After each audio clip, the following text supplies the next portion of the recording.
तोता बहुत ज़्यादा और मीठा बोलकर भी पिंजरे में कैद रहता है और बाज शांत रहकर भी आसमान की ऊंचाइयों को छूने की ताकत रखता है। बाज को यही ताकत बनाती है पक्षियों का राजा। इसलिए कभी ज़िंदगी में प्रेरणा लेनी हो तो बाज से लेना, तोता से नहीं। मैं आपको बाज से जुड़ी 7 ऐसी बातें बताने जा रहा हूँ जिसको अपने जीवन में अपनाकर आप ज़रूर सफल होंगे। पहला है, बाज बहुत ऊंचा और अकेले उड़ता है। बाज हमेशा या तो एक बाज के साथ उड़ता है या फिर अकेले उड़ता है। एक बाज कभी छोटी छोटी चिड़ियों के साथ नहीं उड़ता। ये हमें सिखाता है कि या तो हम समान सोच वाले लोगों के साथ रहे या फिर बिल्कुल अकेले। दूसरा है, बाज की एकाग्रता और दृष्टि। बाज की नज़र बहुत साफ होती है।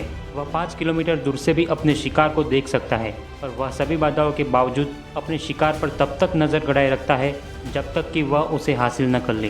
तो आपको भी अपने लक्ष्य पर तब तक मेहनत करनी है जब तक वो हासिल न हो जाए। तीसरा है, बाज निडर होता है। वह अपने शिकार के आकार, प्रकार या उसकी ताकत से नहीं डरता। वह अंत समय तक अपने शिकार को अपने वश में करने के लिए लड़ता है और जीतकर ही दम लेता है।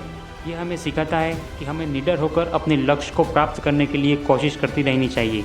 जीवन में आने वाली छोटी मोटी बाधाओं से पार चलकर ही हमें कामयाबी मिलेगी। चौथा है, बाज की मजबूत इच्छा शक्ति। बाज का इरादा बहुत मजबूत होता है। जब आसमान में काले काले बादल छाने लगते हैं, तेज़ हवाओं के साथ बारिश होने लगती है, तो जहाँ बाकी पक्षी पेड़ की टहनियों के नीचे अपने घोंसलों में छुप जाते हैं, वही बाज उन्हीं तेज़ हवाओं के सहारे इतना ऊपर उड़ जाता है, इतना ऊपर कि बारिश उसे परेशान न कर पाए। और तो और इस तूफान का मज़ा वो बहुत ऊंचाई पर ग्लाइडिंग करने में लेता है।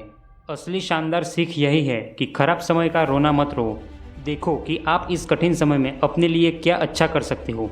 दुनिया में वही कुछ पा सकता है जिन्हें कठिनाइयों और परेशानियों को एक मौके के रूप में बदलने का हुनर अच्छे से आता है। पांचवा है, वर्तमान में जीना। बाज कभी भी मरे हुए शिकार को नहीं खाता। यह हमेशा अपने खाने के लिए ताज़े शिकार पर निर्भर रहता है। इससे हमें यह सीखना है कि हमें कभी भी अपने बीते हुए दिनों में नहीं जीना चाहिए। एक सक्सेसफुल और शानदार भविष्य के लिए हमें अपने वर्तमान में जमकर मेहनत करनी चाहिए। वही यदि हमारा अतीत किसी कारण से दर्दनाक रहा है तो भी उसे अपने वर्तमान को खराब करने की इजाज़त नहीं देनी चाहिए। हमें आज में ही जीने की कोशिश करनी चाहिए। छठा है, सीखने की मानसिकता।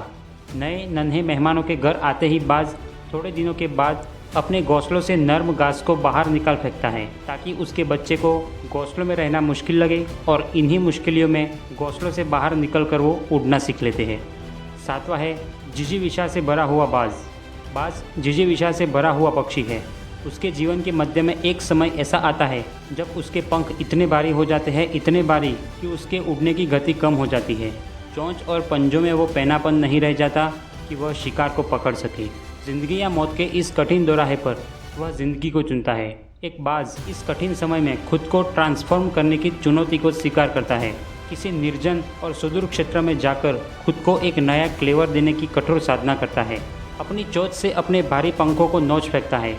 अपने पंजों और अपनी चोंच को पहाड़ की शिलाओं पर पटक पटक कर तोड़ देता है और तब तक उसी निर्जन स्थान पर छिपा रहता है जब तक कि उसके नए पंख, उसके पंजे और उसकी चोंच ठीक से न निकल आए।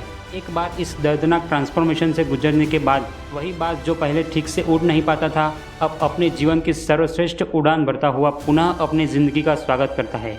वापस बादशाह बनकर लौटता है अपने इलाके में। अगर ऊपर वाले ने हमें ज़िंदगी दी है तो इस ज़िंदगी में नई ऊंचाइयों को छूना हमारी जिम्मेदारी है। हम जिंदगी में ऊंचाइयों को तभी छू सकते हैं जब हमारे भीतर खुद को समय के साथ बदलने की काबिलियत होगी। समय के साथ चलने से ही कामयाबी मिलती है। समय के साथ आगे बढ़ने के लिए कभी कभी हमें अपनी पुरानी आदतों से छुटकारा पाना ज़रूरी हो जाता है। चाहे यह काम लाख मुश्किलों से भरा हो, लेकिन ये बदलाव खुद की सक्सेस के लिए ज़रूरी होता है और हमको इसे बेझिझक और मजबूती से खुद पर अप्लाई करना चाहिए ताकि हम सफलता की राह पर आगे बढ़ते रहें। अंत तक वीडियो को देखने के लिए शुक्रिया। वीडियो अच्छा लगा हो तो लाइक, शेयर और सब्सक्राइब करें। मिलते हैं अगले वीडियो में।